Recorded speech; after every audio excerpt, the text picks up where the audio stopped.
মমতাজ কোথায় আছেন জানেন না কেউ। মমতাজের এই মুহূর্তে দরকার ছিল। দেশের নির্বাচন সামনে। আওয়ামী লীগ, বিএনপি বা বিএনপির সময়ে তিনি মাতিয়েছেন, আওয়ামী লীগ শাসনামলেও তিনি মাতিয়েছেন। একদম সংসদ ভবন থেকে শুরু করে সব কিছু, সংসদ ভবনে গান গেয়ে তিনি মনোরঞ্জন করতেন। তো নতুন সরকার গঠন হবে, সেই সময়ে যদি আবার মমতাজ না থাকে এই নতুন সরকারে, তাহলে বিষয়টা কেমন হয়? প্রথম আলো খবর হেডলাইন, মমতাজ কোথায় আছেন জানেন না কেউ। গানে গানে মমতাজ বেগমের জীবন 4 দশকের বেশি সময়ের। লোকগানে তিনি মানুষের ভালোবাসা পেয়েছেন।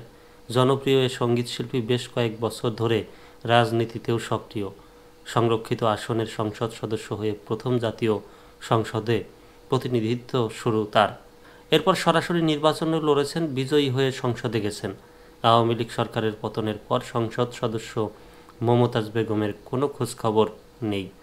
7 মাস ধরে তাকে প্রকাশ্যে কোনো অনুষ্ঠানেও দেখা যায় না। মানিকগঞ্জের সিংগাইর জয়মণ্ডপ মমতাজ বেগমের বাড়ি।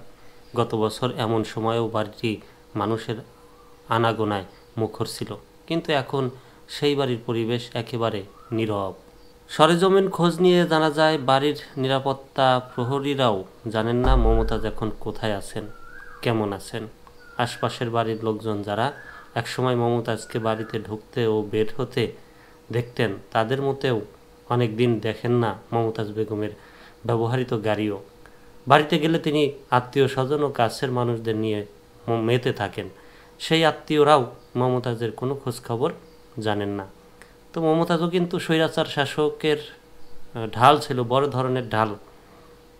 তিনি কিছুই মানতেন না, একদম যা খুশি তাই বলতেন সাধারণ মানুষ থেকে শুরু করে সবাইকে। তো তার বাড়ি এখনও টিকে আছে, তার বাড়ি কিছুই করা হচ্ছে না। মমতাজের ব্যবহৃত 2টি ফোন নম্বর বন্ধ। ফেসবুক, মেসেঞ্জার, ভাইবার ও হোয়াটসঅ্যাপে সক্রিয় থাকলেও এখন কোনো অ্যাপে সক্রিয় নন তিনি। এদিকে মমতাজের ফেসবুক আইডিও গত সেপ্টেম্বরের পর আর সক্রিয় নয়। সর্বশেষ তিনি ফেসবুক আইডিতে মেয়ের সঙ্গে একটি ভিডিও শেয়ার করেন। সেই ভিডিওতে মমতাজ তার মায়ের কথা বলে কাঁদিয়েছিলেন অনুষ্ঠানে উপস্থিত থাকা সবাইকে। আর নিজের ভেরিফাইড ফেসবুক পেজে গত বছরের 13 অক্টোবর একটি গান পোস্ট করেন। গানটি গাওয়ার সময় মমতাজের অবস্থান কোথায় ছিল তা আজও জানা যায়নি। এদিন মমতাজকে গাইতে দেখা গেছে, আমার হাত বান্ধবী, পা বান্ধবী, মন বান্ধবী কেমনে, আমার চোখ বান্ধবী, মুখ বান্ধবী, পরাণ বান্ধবী কেমনে গানটি। মমতাজের গাওয়া গানটি প্রকাশের সঙ্গে সঙ্গে ফেসবুকের মন্তব্যের ঘরে নেটিজেনরা ঝাঁপিয়ে পড়েন। মমতাজের গাওয়া সেই গানের ভিউ গতকাল সোমবার সন্ধ্যা পর্যন্ত 32 লাখ হয়েছে।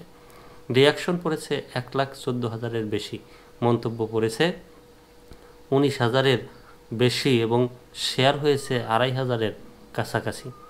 জনপ্রিয়তা তার কমে নাই, যদিও তিনি রাজনৈতিকের পাশাপাশি আগে শিল্পী, পরে তিনি রাজনীতিবিদ।